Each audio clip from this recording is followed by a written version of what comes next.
आङो 8था गामिनि F.R.A कमिटिनि जानानै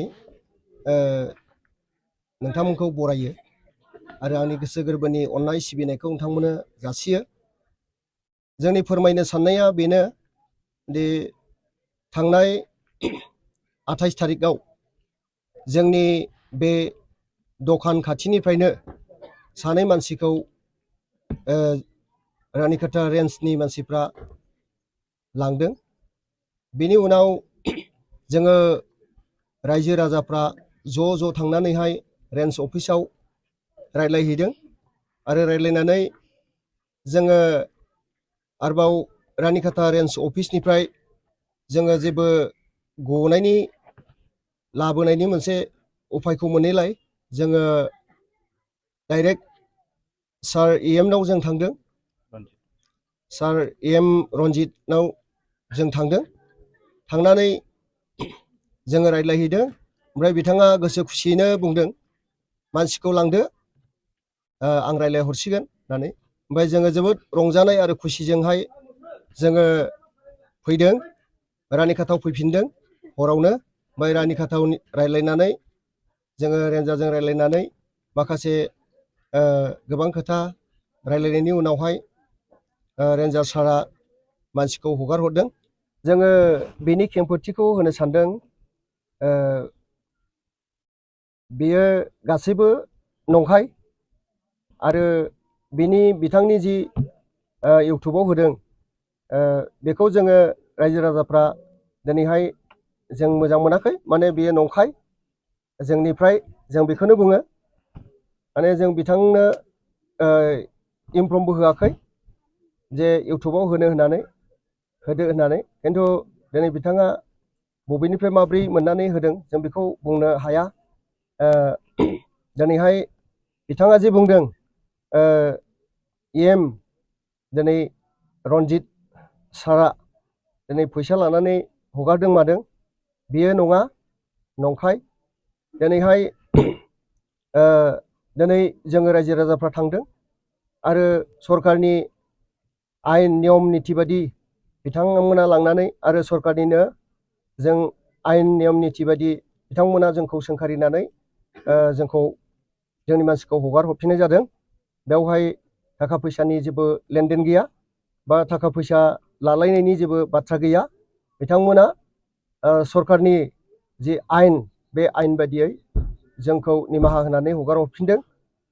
दा दिनै जोङो बेखौसो बुंनो सानदों जे जोंनि बे हादान ओनसोलाव दिनै फैनानै रावबो जेन जोंनि मानसिफोरखौ गुलाय गुजाय खालामा, रावबो जोंनि मानसिफोरखौ जेन गोदाव सोराव खालामा आरो जोंनि मानसिखौ लानानै जेन राजनिति गेलेनो साना गुबुन मानसिफ्रा, जोङो बेखौ एसे बुंनाय जायो आरो खावलायनाय जायो। जेन' दिनैहाय जेसेबां खामानिया जि प्रसेसजों जानो गोनां दङ बेयो जाबोगासिनो दं। सरकारनि अननायनि आरो हेफाजाबनि गेजेरजोंहाय सरकारनि जि रुल्स आरो जों जे ट्राइबेल मानसिफ्रा, बर' मानसिफ्रा जोंहा जे बे जायगायाव मोनथाय दं, बे मोनथायखौ लानानै सरकारनि मोनसे आयेन बायदियै जोङो जे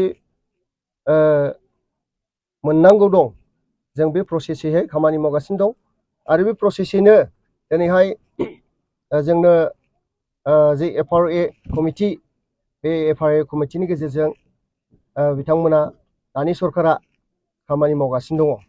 दा नाथाय गासै सिगाङाव जेसेबां होदों इउटुबाव सासे इउटुबारा, दिनै बे गासैबो नंखाय।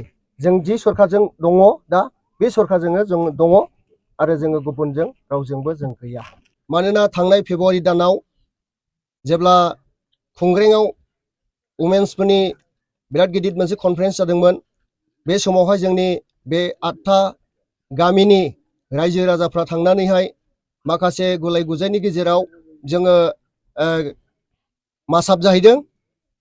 जोङो बेवहाय बयबो जोङो आखाइ हमहैदों आरो सार रन्जित बसुमतारियाबो बेवहाय जोंजों लोगोसे दङमोन। जोङो बे समनिफ्रायनो जों जेरावबो गैया। जोङो दा जि रुलिं सरखार जों बिथांजोंनो जों दङ आरो जों बयबो खौसे। जों दिनै मालाबाबो जोङो आरोबाव जों गुबुन जानाय नङा। मानोना दिनै सारनि अननायावनो, सार रन्जित बसुमतारीनि अननायावनो दिनै जोंनि बे हादाननि माखासे प्रसेसफ्रा जाबोगासिनो दं। जेरै बिथाङानो जोंनि 8था गामिनि F.R.A कमिटिनि पस्टिंखौबो एप्रुभ खालामनानै होदों आरो बिथांनि अननायावनो जोङो दिनैहाय फैनानैहाय दिनै सुनायनि मोनसे GPS सार्भेनि अर्डारखौबो जोङो मोनदों आरो दा GPS अर्डारनि माने अर्डाराव जों मोननानै दङ। दा बावैसोनो सुनायनि थाखाय बा सार्भे खालामनो थाखाय लाहार फाहार खालामगासिनो दं। जों बेनिखायनो जोंनि रायजो राजाफ्रा जोबोद गोजोननाय मोनदों आरो रंजानाय मोनदोंमोन। नाथाय नैबे समस्याखौ लानानैहाय दिनै जोंखौ मा षड़यन्त्र खालामनो साननानैहाय दिनै जोंखौ बेबायदि बुंनानै होखो जों मोनथिनो हाया। दा जों गोसोआव जोबोद दुखु मोनदों। जेन' जोंनि बे हादानावहाय जोंनि बे जोंनि बे 8था गामि अदालगुरि फरेस्ट ब्लक बे कमिटियाव सोरबा माबा मोनसे साननायजों जोंनि गेजेराव फैनानै जोंनि रायजो राजाफोरखौ प्रल'भन खालामनानै जेन' गुलाय गुजाय खालामफैया।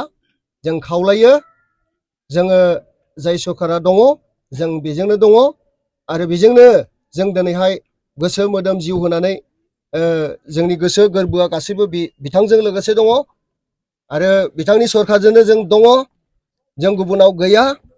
दा जोङो बेखौ लानानै रंजानानै खुसि खुसि जों मावनानै जागासिनो दं। जों बिथांनो इनफरमेसन होआखै बेबायदि इउटुबाव हो होननानै। दा जों खावलायो अननानै सारआ आरो दिनै जोंनि ब्लक आरो UPPL सरकारा जोंखौ जेन निमाहा होयो।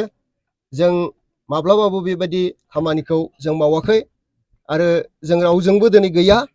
नोंथांमोनजोंनो जेसेबां सरकारा थागोन एसेबां नोंथांमोनजोंनो जोङो गोसो गोरबो जिउयैहाय नोंथांमोनजों लोगोसे जों सापर्ट आरो नोंथांमोनजों लोगोसे जों खौसे। जों दिनै बेखौनो दिनै बे प्रेस मिटनि गेजेरजों फोरमायदों आरो फोरमायनानै दिनै जोङो गोजोन मोनसे थासारियाव लाबोफिननो जों हामलायदों। जोंनि दिनैहाय बिबुंथि आरो खेंफोरथि होनाया बेनो। जोंनि सायाव बेखौनो जोङो बुङो। जोङो मिथिनो मोन्दों जों हादानाव थानाय हिसाबै जोंहा टावार गैयै हिसाबै जोङो नुवा।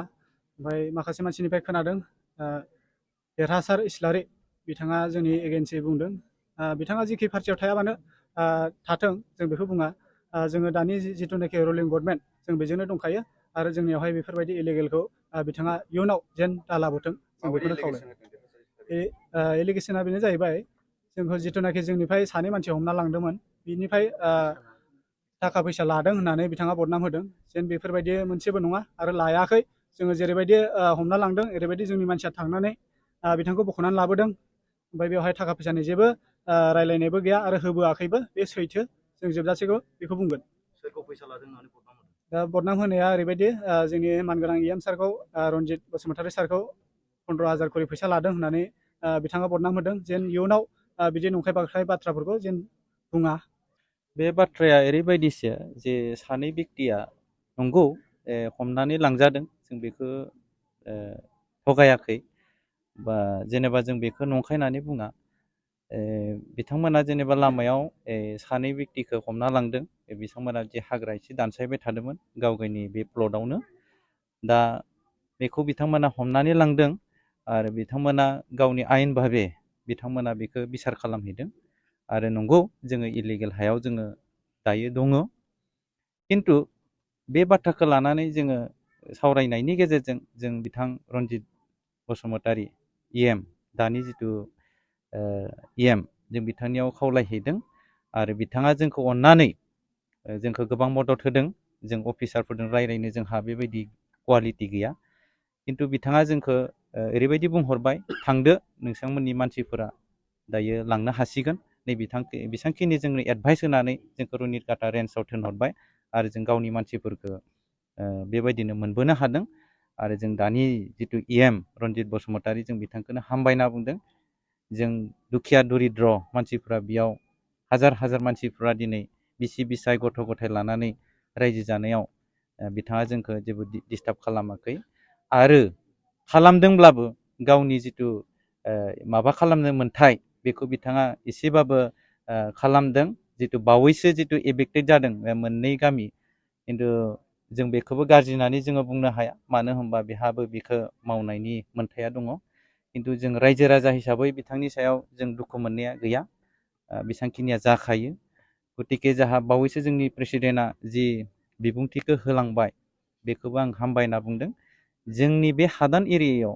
जोंखौ लानानै गोबां पार्टिफ्रा गुबुंले खालामनो फैनाङा जों बेयाव हासो नागिरनो फैदों बेयाव माबा मोनसे जों पलिटिक्स जों गेलेनो जों बेयाव फैयाखै गतिके जों दायो जिथु जोंहा मोनसे रुलिं पार्टि दङ जों बेजोंनो जोङो दोङो आरो जों थानांगोनबो आरो जों सरकारनि सिङाव गंग्लायनायानो जोंनि मोनसे गेदेर थांखि जि सरकारानो थाया जों बेजों जों नांनानै थागोन आरो बेयाव जों खौसेथियैनो दोङो आरो जोंनि बिनिफ्राय जेबो माने लेर फेर जानाय नङा आरो बिनिफ्राय जोंहा गुबुंले थासारिखौ जों बेयाव सोमजिहोनो जों हानाय नङा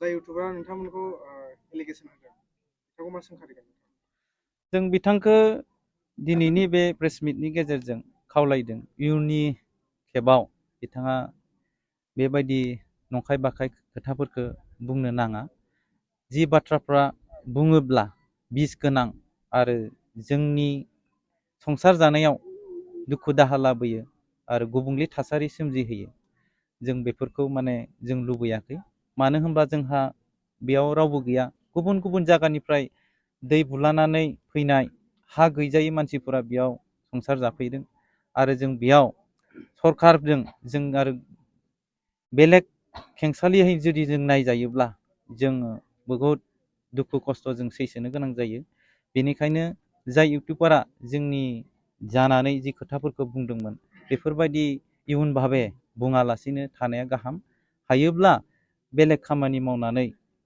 बेफोरबायदि माबा